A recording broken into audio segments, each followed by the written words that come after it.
All right, shout out to the fam. Appreciate y'all for being in the live. Much love. Shout out to FanDuel, the official sponsor of the Coma, man. Y'all get y'all prop bets in that FanDuel. It don't matter what sport, FanDuel got you covered. Shout out to the Who Dat Nation. Feel free to hit the like button, sub button, subscribe button, and notification button all at the same time if you can. Much love. Appreciate y'all for being in the stream. Big Q representing in this one, man. In this short report, we're talking about the rumors now circulating around Derek Carr once again. A lot of stuff to cover. We talked about the potential of him moving. Some said no.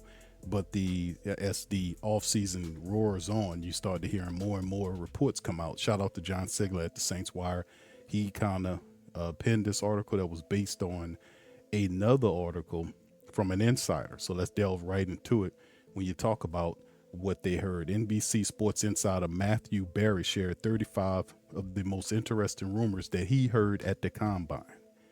And he led off with the Saints and Derek Carr situation. And what Matt Berry said was, quote, he says, from what I heard, the Saints expect him to unretire and play in 2026. The Saints are very happy with Tyler Shough. So New Orleans expects Carr to unretire and then they will trade him to the Jets. Now, this is what Matt Berry is saying that he heard during the Combine. You could take it with a grain of salt, however you want to look at it, but he also acknowledged that there was more hearsay than anything substantive. And other reporters have suggested that teams like the Vikings as a destination for Carr. He added, what I heard was that the Saints think Carr will unretire and they will be able to trade him to the Jets. Then he had the shrug emoji. We'll see if anything really develops on that front. Barry added that the Jets were also linked to Arizona quarterback Kyler Murray, who was reported to be is going to be released by the Cardinals. And Fernando Mendoza, the good but not great quarterback, is expected to go first overall, but may excite the Jets more than the Las Vegas Raiders, who own the pick. Maybe the Raiders coach Clint Kubiak would rather work with Derek Carr again than try to develop an unproven rookie. Getting a big return in the trade from the first overall to a second would make a decision a lot easier. Now, there, of course, is going to be more of that. Like as you get closer to the draft, people are going to try to see how much or what if they're willing to trade the pick. But from what I'm hearing from the Raiders, they're all dug in with Mendoza. But anyway, that's just one thing based on all the rumors that's going on in Indy. Barry shared it isn't something the Saints are anticipating. How they expect Carr to waive his no trade clause to join a woeful Jets team deserves some scrutiny. If he's determined to join a Super Bowl team, he would do that. So New York doesn't fit like that, but maybe it's just that he's a supporter of the Jets coach Aaron Glenn. Maybe this is all hogwash. We'll find out in the weeks ahead what happened. As Barry's colleague Mike Fioria noted, no team has reached out to the Saints about Derek Carr just yet. We covered that on the previous report. So this is what Matt Berry's saying. And once again, we'll see how it all goes around, man. But it's all very interesting to hear this type of stuff about Derek Carr and whether he's come back. But I think he does unretire this season. I think he does eventually play for somebody. I mean, because of the market. Now, we do know there are several other quarterbacks. We mentioned Kyler Murray is going to be released by the Cardinals. There's also Anthony Richardson, the quarterback for the Indianapolis Colts, is also going to be seeking a trade. You have Tua Tagovailoa.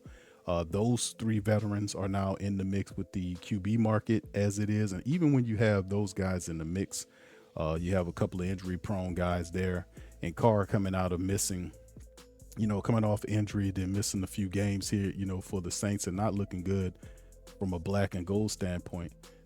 That is also something to be determined because, like I said, it depends on who's looking at him and how they can consider Derek Carr a person that can help the team. As a starter, no, I don't think he's a starter for the team. To be honest with you, I really don't think that'll be the case. That Derek Carr is a starter for you. I mean, maybe in a in a bit role. But in terms of him just coming out, fam, and just off the bat starting in a competitive role, yeah, because he has a lot of experience. He didn't really wow us down here in New Orleans how he played. But in the end, like I said, man, it is all substantive, and it really just simply depends on whether or not the team could find the right spot for him. He does have that no trade option clause in his contract, but the Jets don't fit. They don't seem to be one of the teams that fit with him saying he's willing to come back out and play. But like I said, there's a lot of ties, a lot of former Saint ties. Aaron Glenn runs the Jets. You have Clint Kubiak now running the Raiders. So you got a lot of former Saint connections that's in places that have more power than they ever had before in running teams. So this is all very interesting, and we'll be waiting to see exactly where Carr is expected to go. But at some point, I do think that the Saints feel like he's going to unretire and play somewhere. It's the perfect time for him to do it based on the weak QB market. So we'll just have to wait and see. All right, so what you guys think about it? Fill up the comment section. Let me know what you feel about Derek Carr as a Jet. Me personally, I don't care. We can get the picks for him and keep this thing moving. All of the other stuff that goes with it, man, listen. It's not an asset to us now, but maybe it turns into a pick for us later. I'm all for it if it's going to bring us draft capital. So anyway, what do you guys think? Put in the comment section below and let me know how you feel about this. With that being said, listen, I appreciate each and every last one of y'all on the show, man. Y'all hit that like button and that sub button, man, as well. Who that say they gonna beat them Saints? Who that? Who that? Who that say they gonna beat them Saints? Who that? Who that? Who that say they gonna beat them Saints? Who that? Who that?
Hey, New Orleans!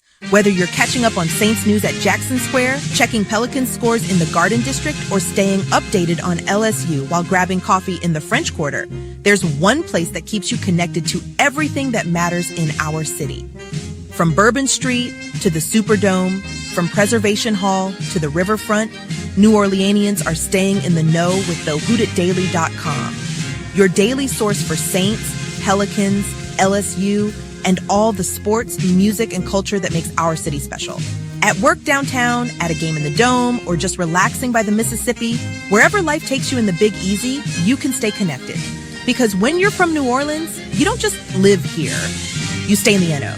That's stay in the know. Visit the WhoDatDaily.com and never miss what matters most to Who Dat Nation.